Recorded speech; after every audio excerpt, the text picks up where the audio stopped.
Good afternoon and welcome to today's colloquium. Our speaker today, Michael Ferguson, is a principal software engineer at Hewlett-Packard Enterprise who works on the Chapel programming language and its compiler. He's worked in many areas of the Chapel project, from LLVM-based code generation to I/O support. He's currently the technical leader of an effort to dramatically improve the compiler, making it more interactive and reduce compile times. Before working with the Chapel programming language, Michael wrote parallel applications, including the open source indexing and search system, Femto. He came away from those experiences thinking that the tools available for parallel programming could be a lot better. Programs were esoteric, fragile, and non-portable. He's been working to address those challenges and to make parallel computing more accessible and productive. And hopefully we'll hear more about that today. With that, let's welcome Michael to the lab.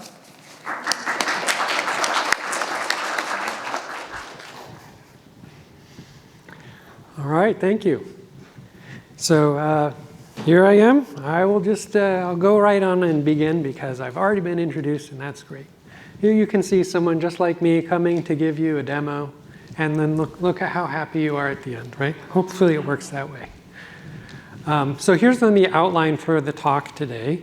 I'm gonna start by talking about a motivating example with sorting, when we'll talk about sort of productivity, scalability, and GPU computing. And then after that, we'll have a combination of demos and Q&A, where I can show you things in an interactive and live way, and you can ask me questions in the same way. So first, the presentation part. Okay, so I was working on sorting in the Chapel standard library, and I thought to myself, well, what would happen if I compare sorting across a bunch of different languages? Who cares about sorting? Well, I mean, I care about sorting because it's fun, but I'm a weirdo, right? Most standard libraries have a sort routine. Every language is going to have a way to do sorting, right? Because everybody needs to be able to do it because it's a big building block for whatever it is you're doing. You might need it for something like group by in Pandas or in Arcuda, which is a tool I'll talk about later. Or maybe you need to do it to do some kind of indexing or search or any other sort of algorithm. So yeah, like I said, I wanted to look at the performance of standard library sort routines.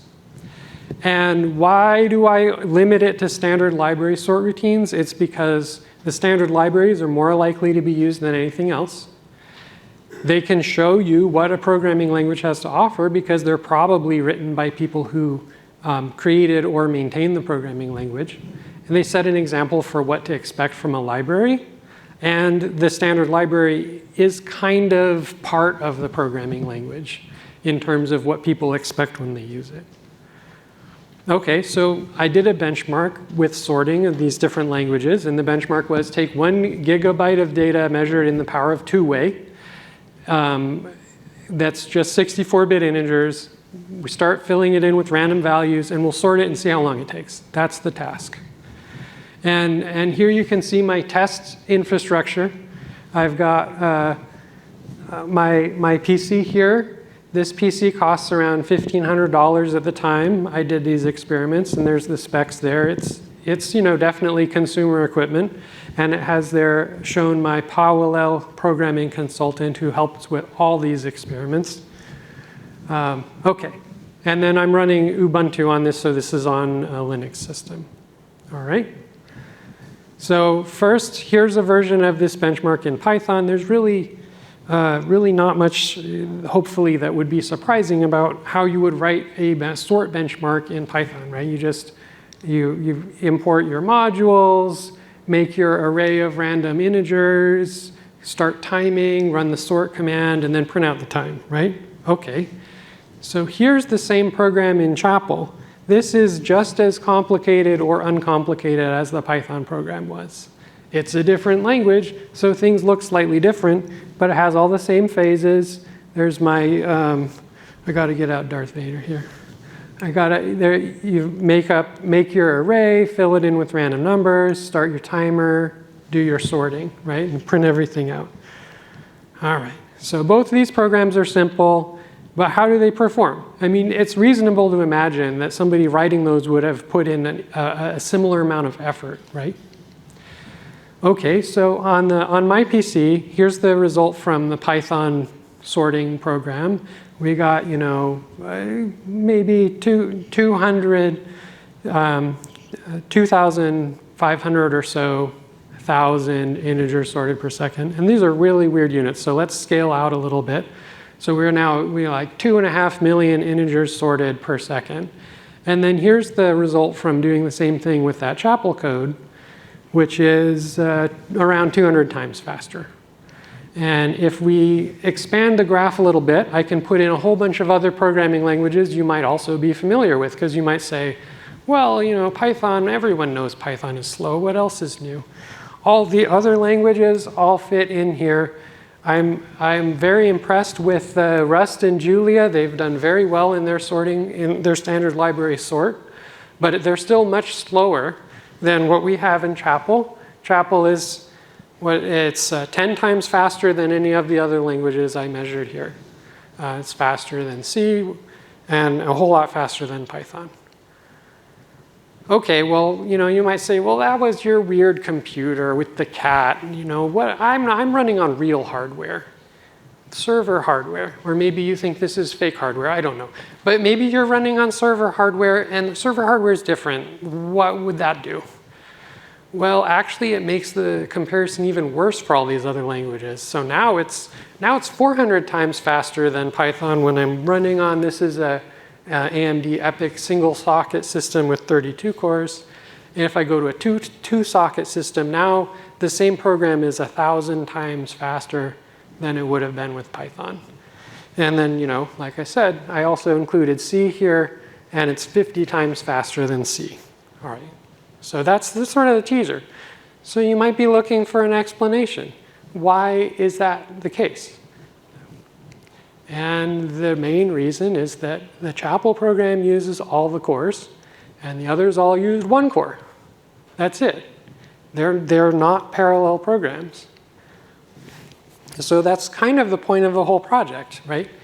A parallel programming language can make it easy to use parallel hardware. And if that's paired with a parallel standard library, then you can have additional productivity. Like you just say sort, and then it goes and does that thing in parallel. And Chapel is a language that's built for parallelism, and it includes a parallel standard library. And it being parallel means simply that it can use all the cores that you have on whatever system you're running on, and more. So let's go back to this benchmark for a second. I wanted to point out that it's not just the sort routine that's parallel. I just told you that, well, if you have a parallel language and a parallel standard library, then you can have all kinds of things be parallel, right? So as we know, the sort routine is parallel because we timed that, and I showed you. The random number generation is parallel, and that required no extra effort at all in order to use that. And in this case, that array A got initialized before anything else happened, and that happened in parallel too. And you didn't have to, if you were writing this code, you didn't have to even think about it.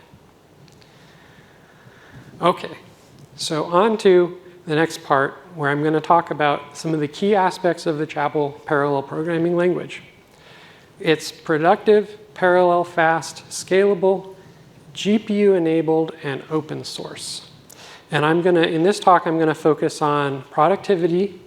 I've sort of already talked a bit about why it's fast with my sorting example. I'm going to talk about scalability, and I'm going to talk about GPUs a little bit. So let's talk about the productivity. So I think Chapel is a productive language. The programs look pretty concise and readable, especially compared to other things in the context of parallel computing. And the language has these consistent building blocks that make it easier for people to learn how to do parallel computing in this language. And users can quickly attain parallel performance out of their programs. So you don't have to take my word for all of those things. There are several studies that show this kind of thing. So in this study, It's a comparison study of writing a heat diffusion simulation in a bunch of different languages. And you can see over here, this graph has easy on this axis and fast on this axis, and Chapel is the only one in the corner that says it's both easy and fast. In fact, if you look closely, you'll see that it's reporting that it's easier than Python. And the reason it would say something like that is that in the context of doing something where you need it to go fast, you have to work harder with Python than you do here.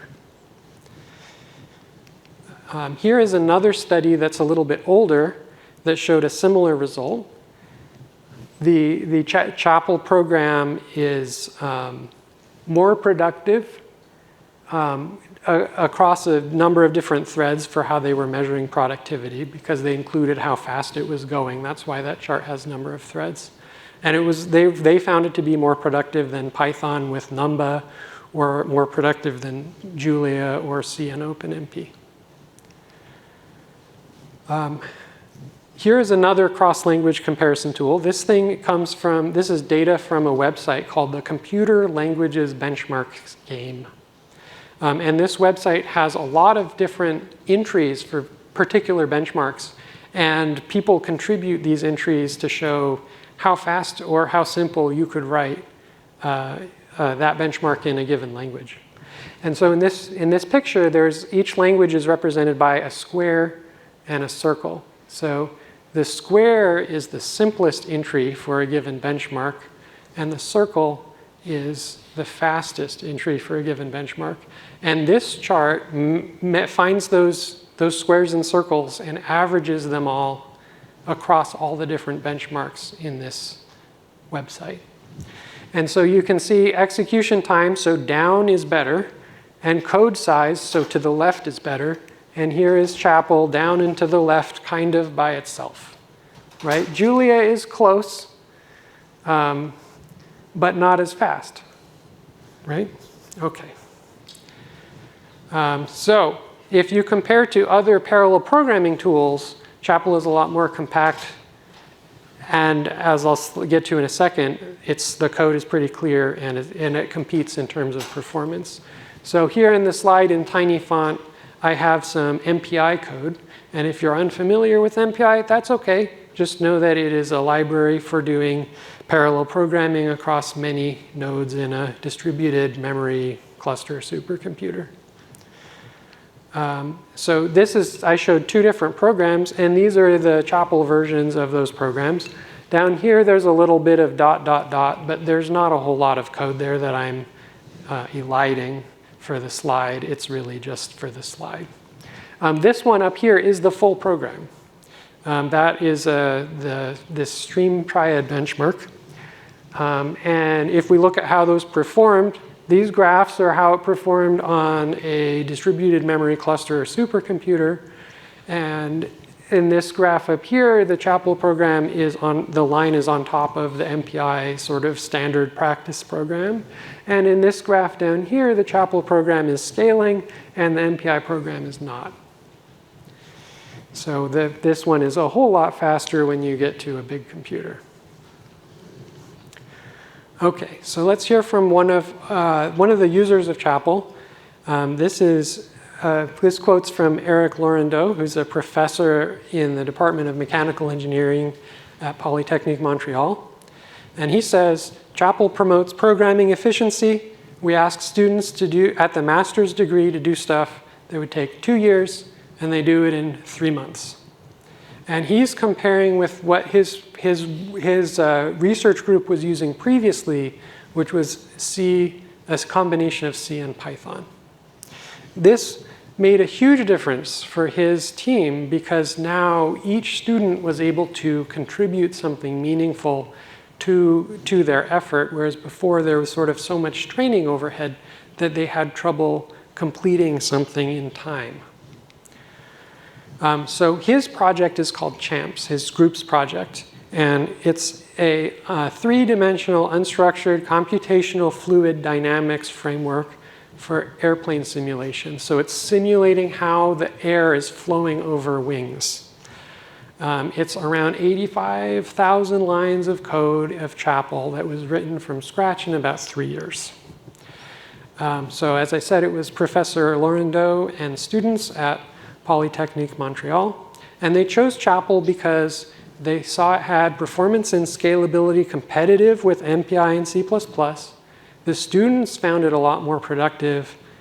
And at the end of the day, their code competes with CFD, 3D CFD frameworks from more established centers.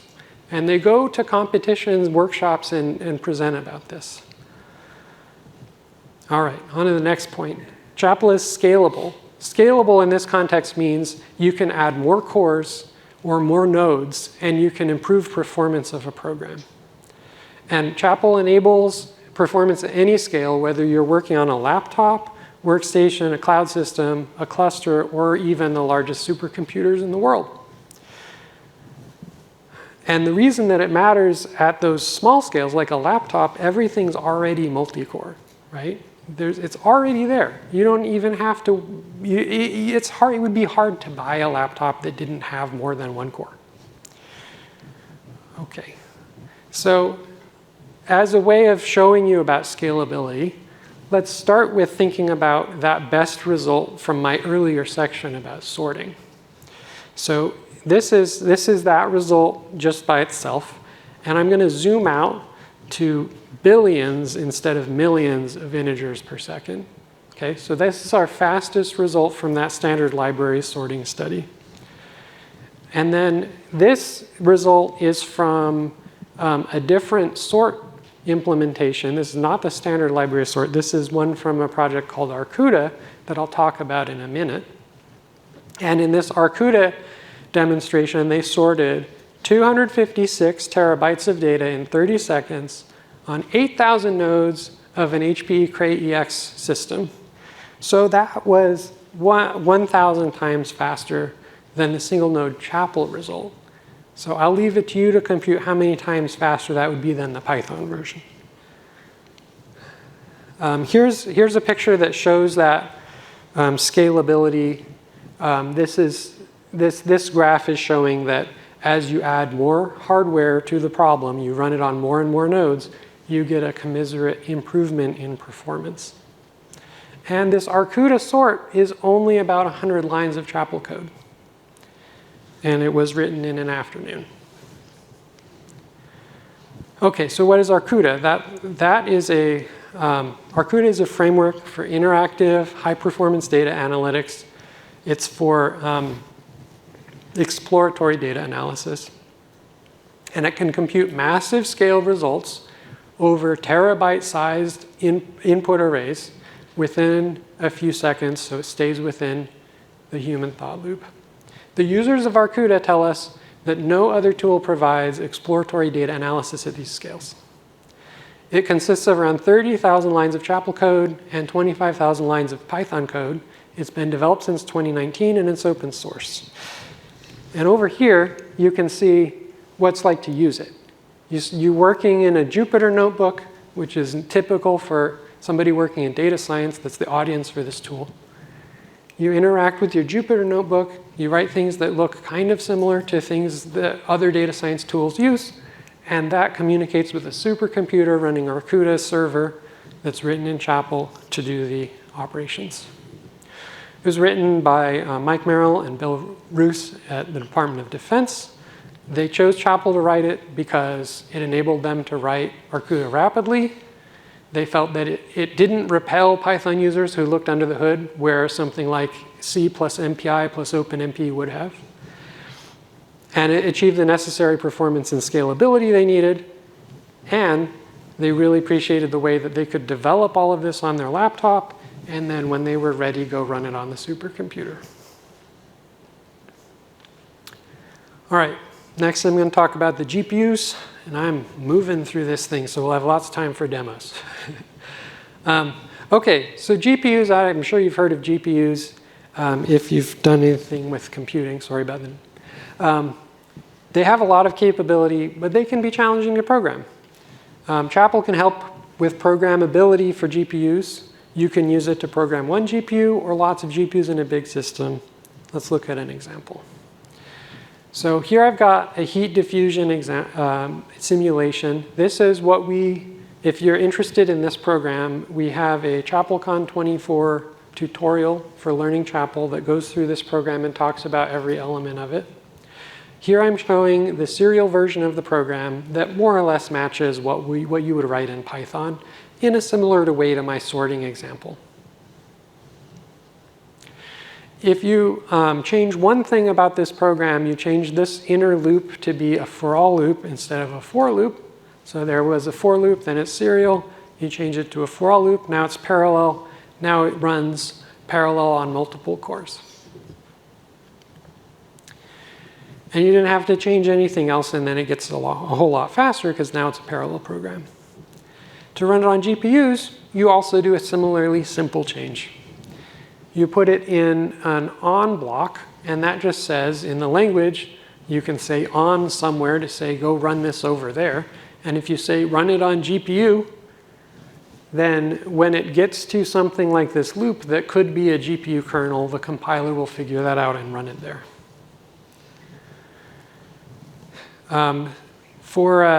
This is comparing to CUDA code, which is the typical way you program a GPU. Here's this stream triad code in CUDA. The font is too small for you to read it. I'm just trying to convey the size of it. Here's the same code in Chapel. This is the entire program. And stream triad, you just make your arrays, initialize some of them, and then add two of them together while scaling one of them. And this code scales pretty well. This code goes pretty well, especially if you have a large number of elements. We are competitive with the CUDA or HIP versions on AMD and NVIDIA GPUs. Okay. So I'm going to talk about a use case of Chapel and the GPU support more specifically. This is about looking at images to try to understand the amount of biodiversity in a particular place for coral reefs. And this is important so that we can plan, well, which of these areas should we make into a park, an oceanic reserve or something like that, so that we won't interrupt too much what the creatures that live there can use.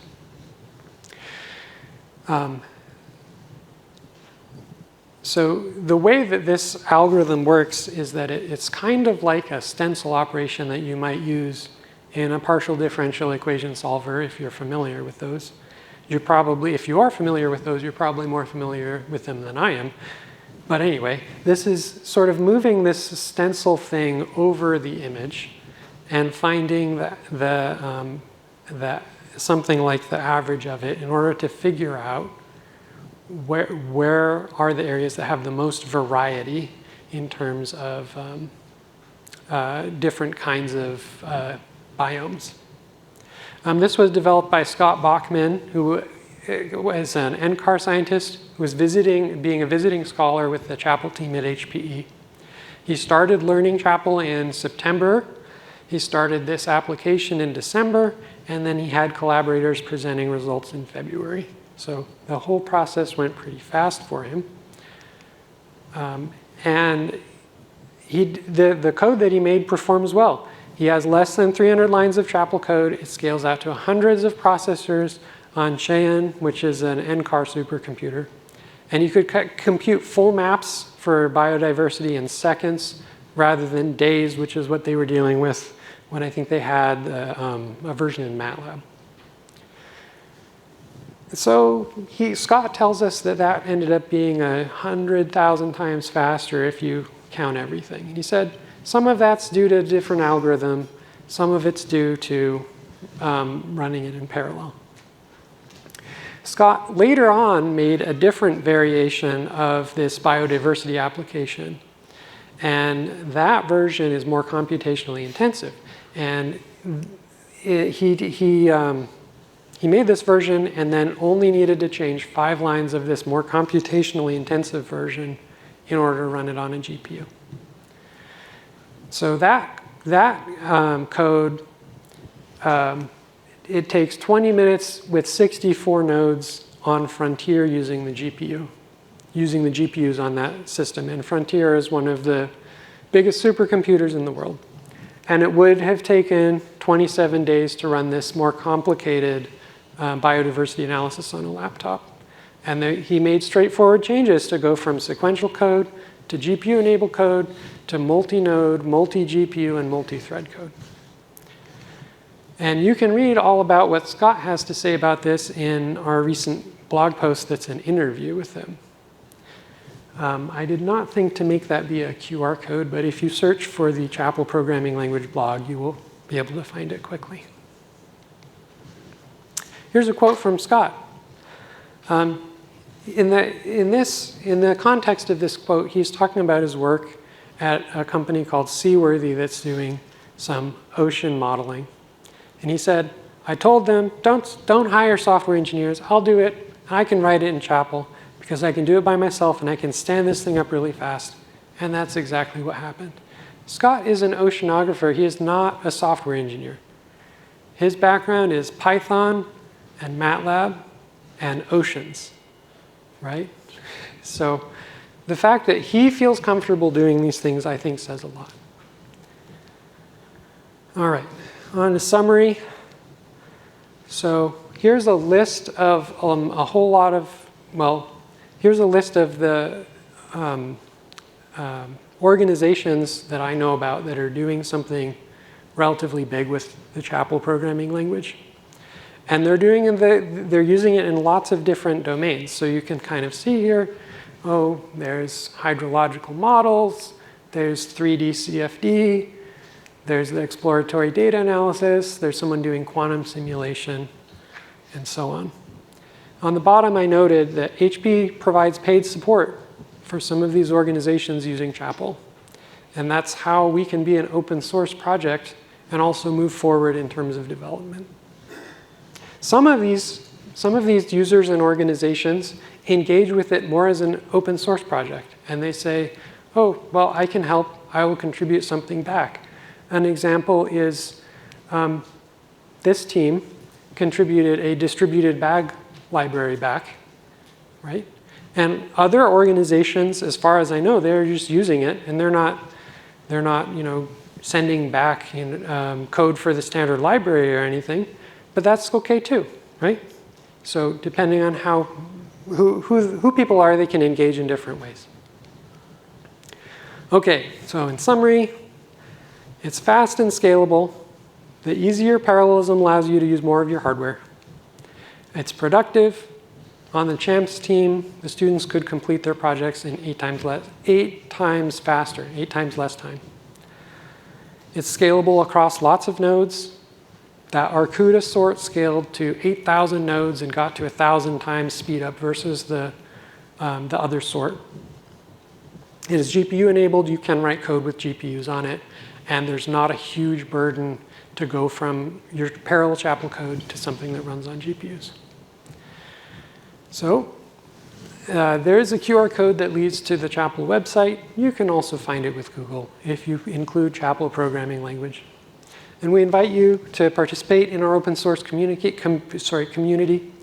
I would like to also encourage you, if you think this is an interesting project, but you're like, I don't know if I could use that in my work, you can still help. You can star us on GitHub. You can tell your friends about it. You can follow us on social media. Okay, so that's what I have for my prepared remarks. From here, we'll go into demos and Q&A. I have these demos that I am ready to do. And we maybe can do a couple of questions if people have immediate questions. And I will carry on doing demos if we run out of questions. So any questions? Is Chapel compiled, or is it a interpreted JIT? It is compiled. So you're running on multiple platforms, so you have like multiple compilers for different systems? We can, so If we get to demoing, if there's not too many questions, I will run some programs on my ARM laptop running Mac OS. And the sort stuff I was showing was running on a x86 Linux machine. I was just wondering for the distributed stuff.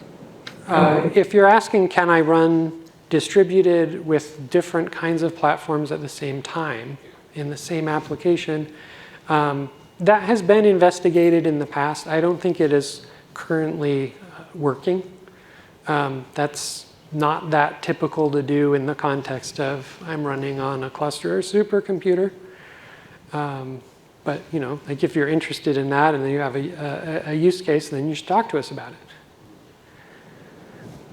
Any other questions? Yes. I want to go way back to where you showed parallel random number generation. I'm just curious, but for doing like pseudo-random number generation, what kind of options do we have for controlling the seed or just recording the seed?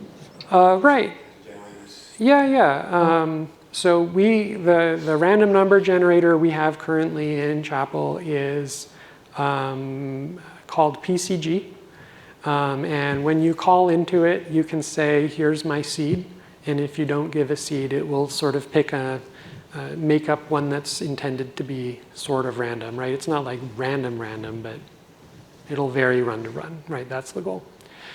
So yeah, absolutely. You can when you're going to call that fill random call, you could have put seed equals 10 or something, and then you would get consistent results. Another thing that's really interesting about the random number generator is that when you're generating random numbers in parallel and you also want consistent results, you need it to work the same no matter how many cores you're running on. Because if you're running on 64 cores, then that'll be 64 things happening in parallel generating those random numbers, versus if I'm running on 8 cores. And it gives the same results both ways through work in the implementation. Yeah. Is it considered as object-oriented? The question was, is it considered object-oriented? There are you can write classes in Chapel. You can do virtual dispatch. You can write things with methods. I personally don't really consider it, I don't think about it that way, but those features are there that you can write object-oriented code with it. I think about it as more computation-oriented, but that's totally subjective. So, another question? Yeah. So you mentioned like modest code changes for getting it to run on GPU. Yes. Are there similar code changes to go between the laptop and the server? Yes, yes. So with my sorting code, there were no code changes to go between a laptop and the 2-socket server. However, you might be interested to know about what you would need to do to run in distributed memory in terms of code changes. And I can show that if I find the right slide. I can talk about it briefly. Okay, so this is the stream benchmark that's just really adding some arrays and multiplying one of them by a scalar. And this runs in distributed memory because it is using this domain construct to say, I'm going to create a distributed index set, and then it makes the arrays all over that same index set. And then down here, this is a promoted operation over those arrays that happens in parallel across the system because of all of that. So if I had started out this code and it wasn't distributed, what I would have done is I would have had these arrays and they wouldn't have been over this thing called a distributed domain. They would have just been over like 1 to n or something, right? And then to make it distributed, a big part of it for this, in this specific case, the main thing you had to do was just say, oh, those arrays are now distributed arrays. And then this computation follows the data. So that now that those are distributed arrays, it knows, oh, okay, well, when I'm doing b plus alpha times c, I'll just go do that where the data is. Any more questions? Yeah. you'll show this in your demos probably, but how does one interact with the programs when they're distributed in square pairs? I'm not sure I was going to show that. Maybe I was. How about I do the related demo after I have some water, and then if your answer is not questioned or your question is not answered, then ask again.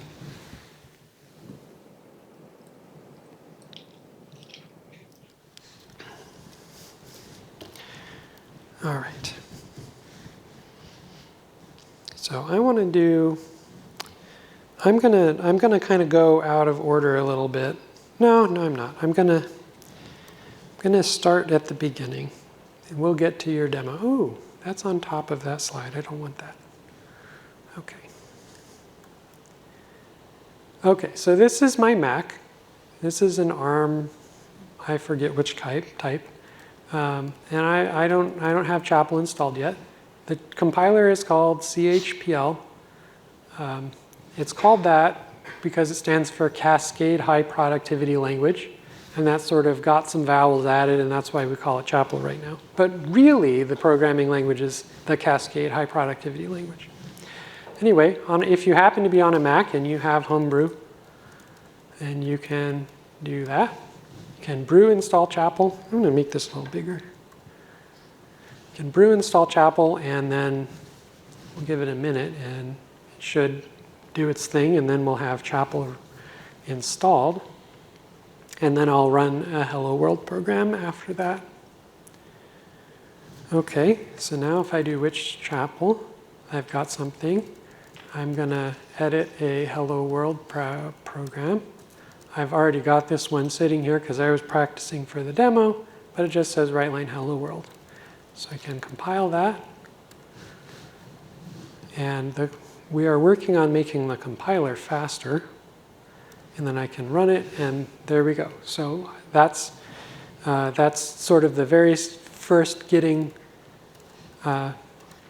started.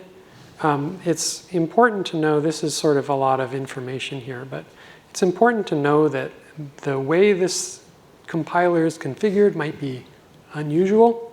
You can ask it to print out your configuration, and you can see various internal details. And if you get to the point of wanting to run it on a particular architecture, if you really care about which CPU it's tuned for, or if you're running on a supercomputer and you need to make sure you're using the right network, you'd be changing these settings to do things like saying, oh, for the communications layer, I want to use InfiniBand one way or the other instead of having no communication, which basically means it can't run in distributed memory.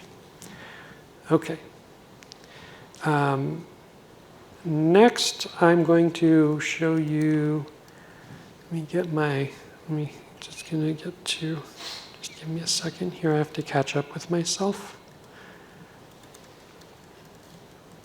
I'm going to show you how to call a Chapel program from Python. So this is we're going to look at this is that coral reef biodiversity application. And this is one of the input, oops, don't show the output yet. Spoiling it. This is one of the inputs. So this is data from the different places around this island kind of binned by what we think the biome they were in. And it's from some kind of satellite data and processing. Okay. Let's see here. So first thing I have to do is get the correct version of Chapel. This stuff, if you had it all set up, or if I had gotten this window set up before starting, we wouldn't have to worry about. Okay. And this is, I'm going to show you some stuff in Python. So I've installed a bunch of dependencies ahead of time into this virtual environment that I've activated. This I'm just popping into the code we're talking about. This is the beta diversity code. And I'm just highlighting what is making it so that you can call it from Python. There's this function that says export on it. And then it's got these different arguments, and we'll be able to provide those from Python. And it says it returns a string.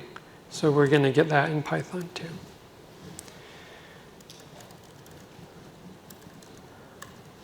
I'm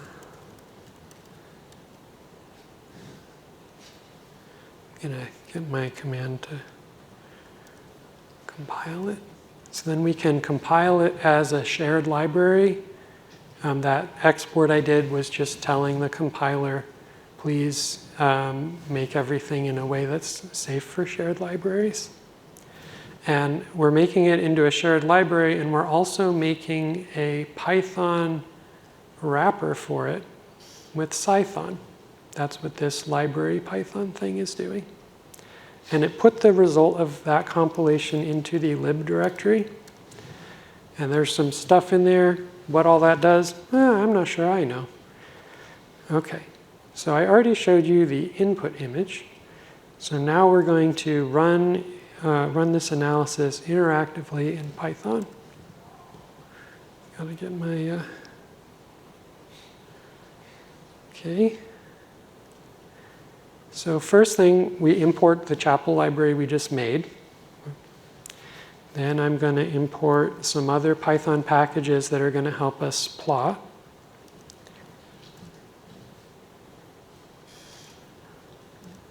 Okay. And then now I'm going to initialize the chapel library. And then I'm going to call that function I showed you that said export. And now this is running a parallel program that's written in Chapel on my laptop. And this is the analysis that was, taking a day or something in MATLAB. But now it's just, happily running in parallel on the laptop. Okay, and then now I can print the result we just got out, which is a file name. And then I'm going to open that up with xarray so we can plot it. And then we'll open it up. And it showed up on this other screen, and there you go. So that's our result from our biodiversity analysis from the data on the right. Okay. Now on to the next demo, which is running some stuff on a supercomputer. Let's close that and close that and get my,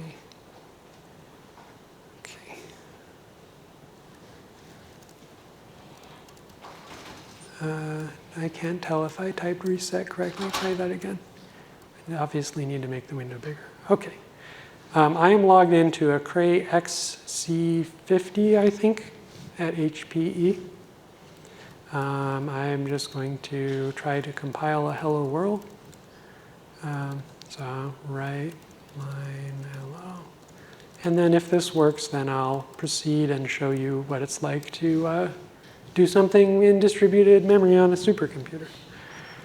So I'm compiling it, and then I'll try to run it once the compiler is done doing its thing. Good time for a water break.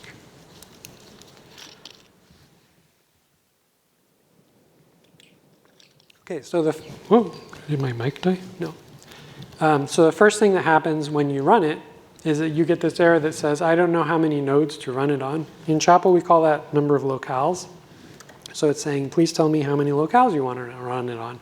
I just was printing out hello world, so one will do. So that, when I ran that, it interacted with the job scheduler, got a node, launched on the node, printed out hello world, and then released the node. Okay, that was fun.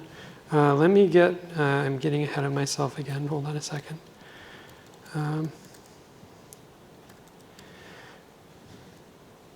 Okay, so now I'm gonna write a distributed program. We'll call this one hello2. Oh, look, I already wrote it. Okay, sorry. You don't have to watch me type it in. Okay, so this one's going to be a distributed but serial program. It prints out hello from whatever node it's on or locale. And then there's this on statement that says move execution to some other node. And this on statement doesn't introduce any parallelism at all. It's going to wait. It's going to move to the other node, print this thing out, and then come back and then resume. The reason it doesn't introduce any parallelism is we have other ways of doing that that combine with it that I'll show you in a minute. Let's run this program. So we'll compile it. And then I got to run it on 2 nodes, right? Because I asked to do something on node number, on the second node, which is node number 1, because I started at 0. But hello 2, and I'll ask it for 2 nodes. Probably waiting in the job queue there for a second. So we started out on this node, and that was called locale 0, and then we had the on statement, we ended up on that node. All right, let's try looking at what happens if we also add parallelism. So this one is going to be a parallel but local program. This one doesn't have any on statements. Everything is going to run on what we call locale 0. Let's compile that one. And it's just going to print out a greeting from every task. That co-for-all loop that was in there, I need to show that code again, sorry. Hello 3.chapel.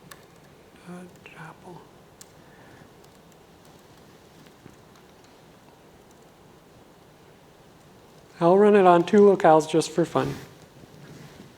But it only ever printed anything out on locale 0 because you didn't ask it to do anything on the other locales. The other thing to note, this co-for-all thing is the loop form that introduces parallelism in the form of tasks. So this one created 10 tasks. They could be running on 10 different cores or something like that. So we printed out all the numbers in an arbitrary order. If I run it again, I will get a different order because that's not guaranteed by the program at all. Okay, what happens if we combine that idea of parallel with the on statement?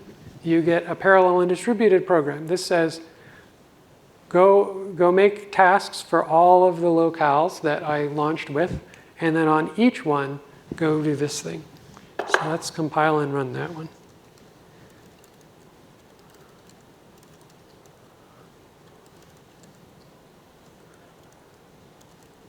And I'll run it on 3 locales just for fun.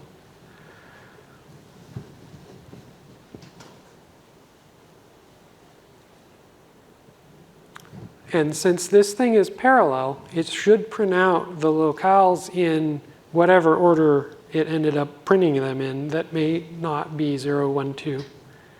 So if I run it again, I'd expect a different order because that was not something I determined.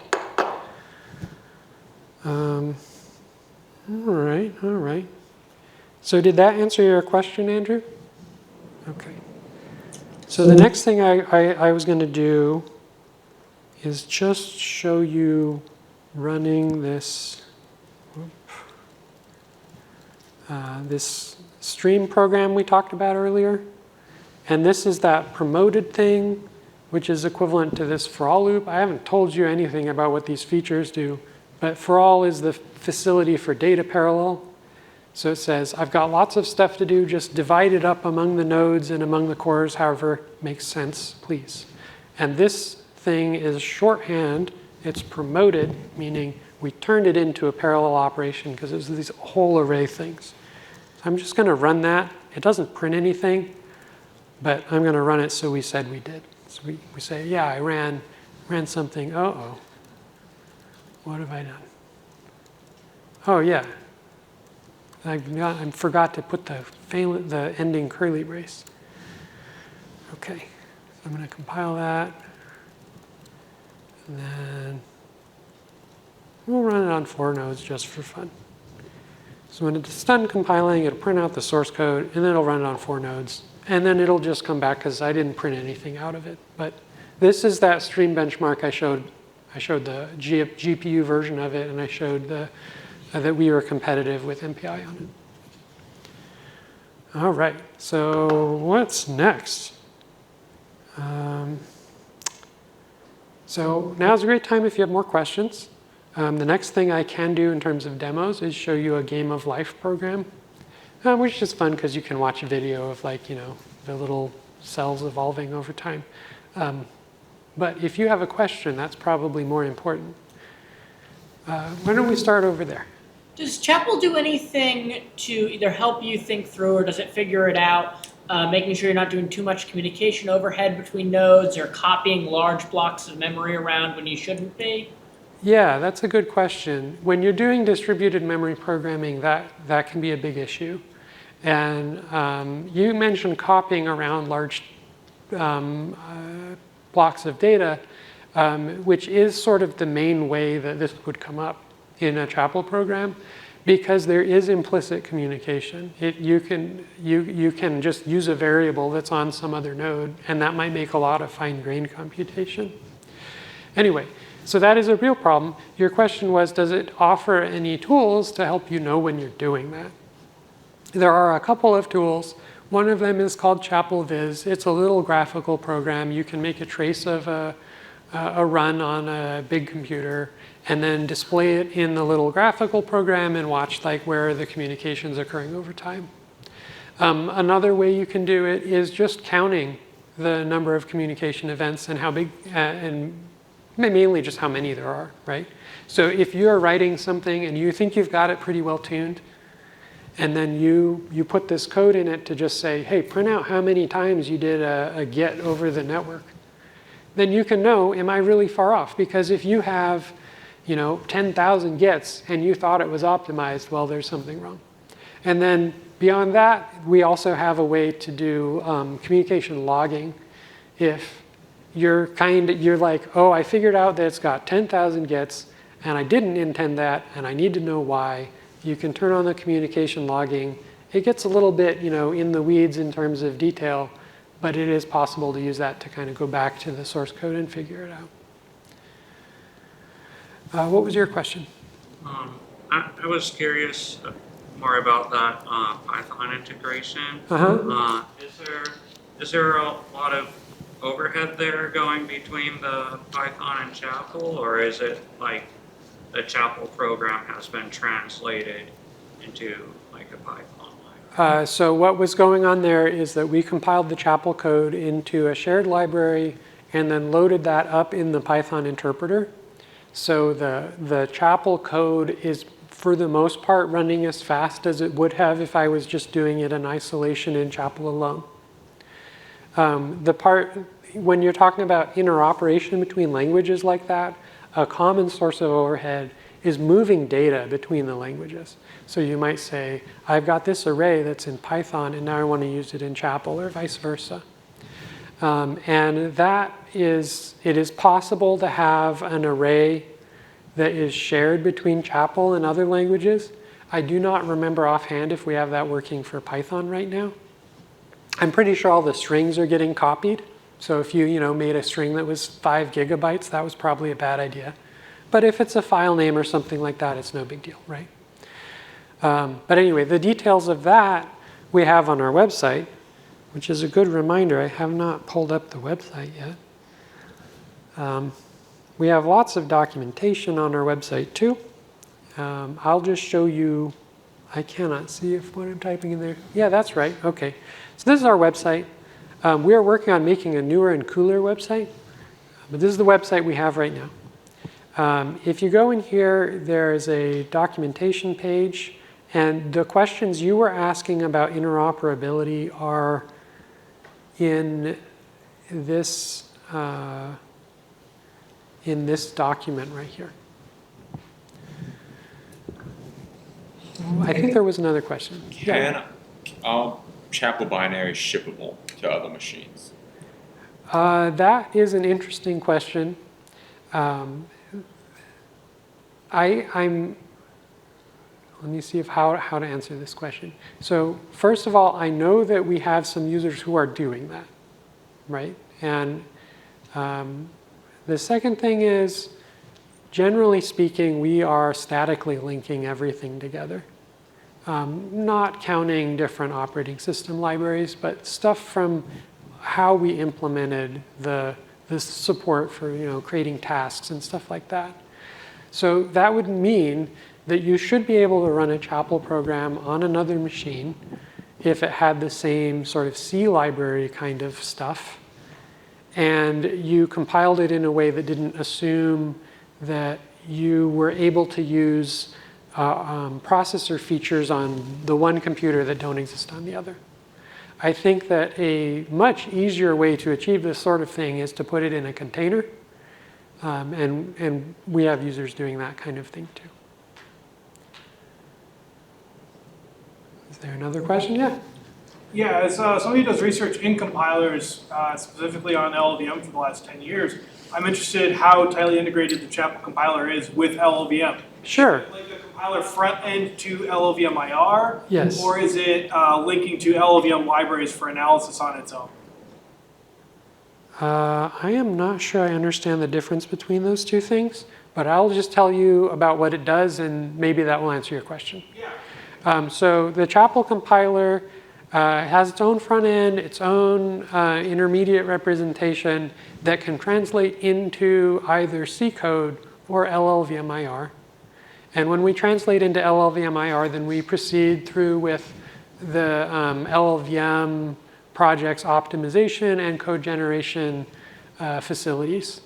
And that's a big part of how we have GPU support working, right? We're using the contributions NVIDIA and AMD have made to the LLVM project to translate the code from LLVM-IR to whatever it is you need to run on a GPU. Did that answer your question? Yeah, it does, and it sounds like the answer is actually the former, that you have a compiler front end, which is actually more interesting to me because I have a solution that takes LLVM-IR and instruments it with additional faculties for security or power reductions, what have you, but it only works because I have access to the LLVM-IR. So I could theoretically run a Chapel program through the Chapel compiler and then after the fact add on all those extra features that I want for security, economy, what have you, which is exciting. Right. So in sort of the LLVM world, the front end compiler, which is really just the compiler you would interact with, right.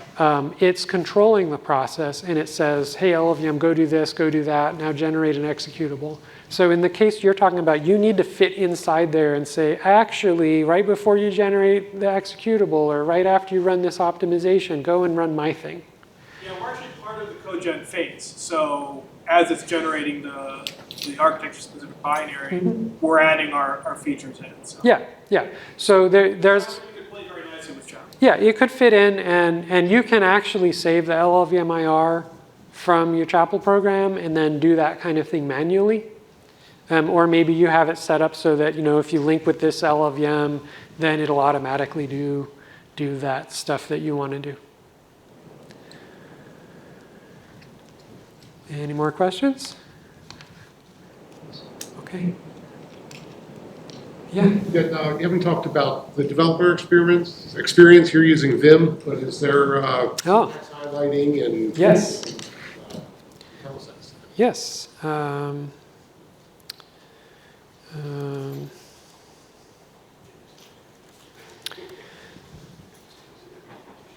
Okay, so here I've got, I can't hardly see that, but I've got Visual Studio Code pulled up here. Oh, I'm sorry, I'm getting, I don't know what I've done to mess it up, but so that's how demos work. But fortunately, we have like 0 minutes left, so. So we do have Visual Studio Code support. You can get syntax highlighting in most any editor. Visual Studio Code, we also have a language plugin. You can work with the language server.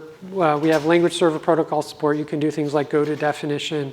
We're working on making it even more capable with type information and all this kind of stuff. So it can be a really interactive experience when you're talking with the compiler about how do I take this thing I'm writing and get it to be correct enough that you can understand it.